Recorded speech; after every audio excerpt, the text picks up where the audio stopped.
I started doing videos about martial arts because the way that people portray martial arts online is really ridiculous. For example, there was this Korean dude that said Koreans should have kept Tang Soo Do, which is the martial art I practice, for themselves because the best way to learn how to fight is to not fight. Now, this is this fortune cookie bullcrap, okay? This is not reality, okay? A lot of the lineage that my instructor came from was World Tung Soo Do, okay?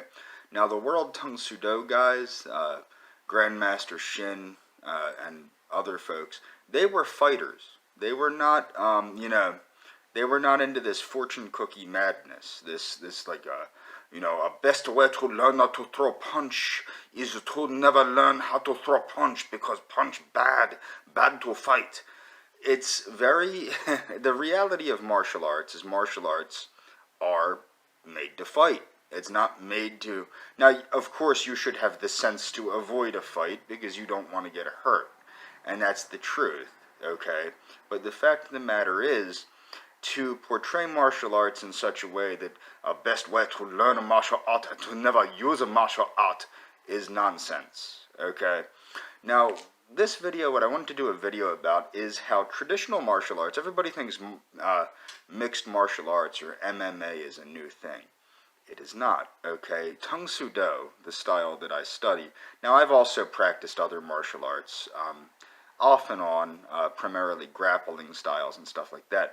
But Tung Soo Do is a mixed martial art in and of itself. The founder of Tung Soo Do, Master Huang Qi, he studied primarily, because you have to remember Korea was under Japanese occupation, so he studied, obviously, karate, Okinawan Karate-do, and also Chinese Kung Fu. I'm not familiar with exactly what styles of Kung Fu, but Chinese Kung Fu. And he also, of course, studied the Korean martial arts, which were still, being practiced on the down low because you couldn't practice Korean martial arts in the open, or you would get the smackdown from the Japanese, okay, in Korea. But also, he studied Aikido. There's a lot of other styles that went into Tung Soo Do.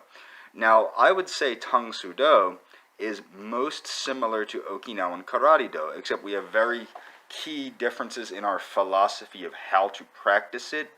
And it was even funny, there was this one about like what kind of martial art was practiced by Cobra Kai. There was a video about this on, about the Karate Kid. Now, obviously it is Tung Soo Do, but the thing is, which is unimportant because it's Hollywood stuff. But the thing that was funny is people were saying, this couldn't be Tung Soo Do because Tung Soo Do isn't aggressive, and they're aggressive, and they're taught to be aggressive. This obviously is Hollywood, but the truth of the matter is, in Tung Soo Do, depending on your instructor, I had a great instructor, you're taught to be aggressive because you need to control the reaction of your opponent. You can't be passive, okay? Being overly passive means your opponent is controlling you and controlling your reaction. You need to be able to you have to be able to perform a counter attack and to control your opponent's reaction as opposed to your opponent controlling your reaction. If your opponent is controlling your reaction and controlling your time, you already lost the fight. But my point is that many martial arts, in fact, all traditional martial arts pretty much are a mixed martial art. But Tung Soo Do, as I learned it, it would be more properly called American Karate. And what do I mean by American Karate?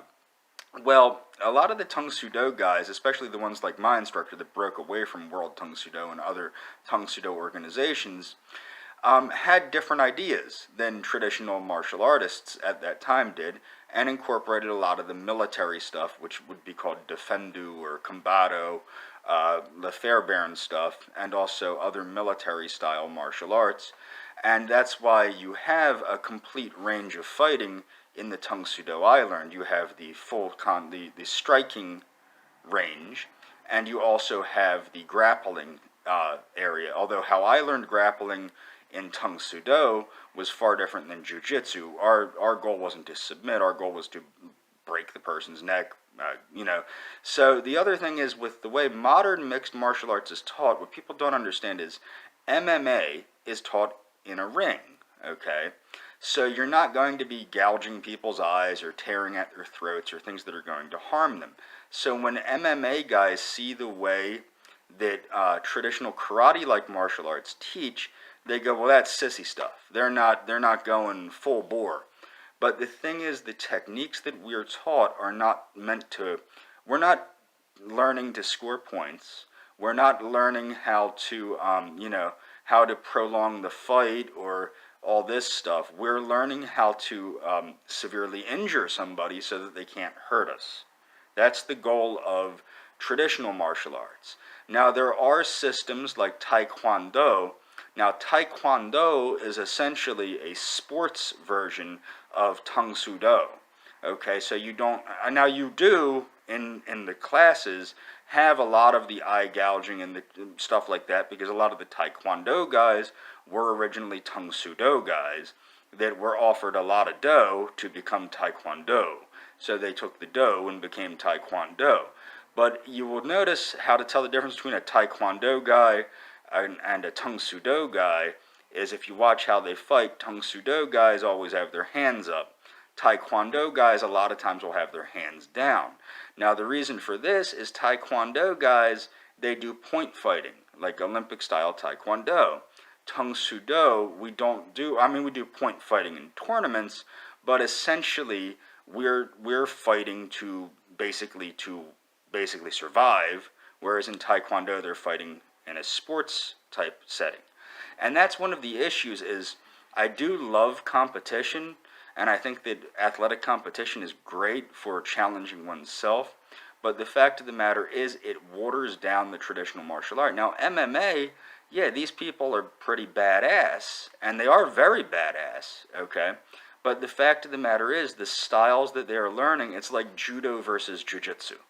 Now, judo was basically watered-down jiu-jitsu that was created for basically like a Japanese version of scholastic wrestling. Whereas jiu-jitsu is basically like catch-as-catch-can wrestling, where you're going full bore and you're trying to win, you're trying to harm the other individual. And that's about all I have to say about this topic at the moment.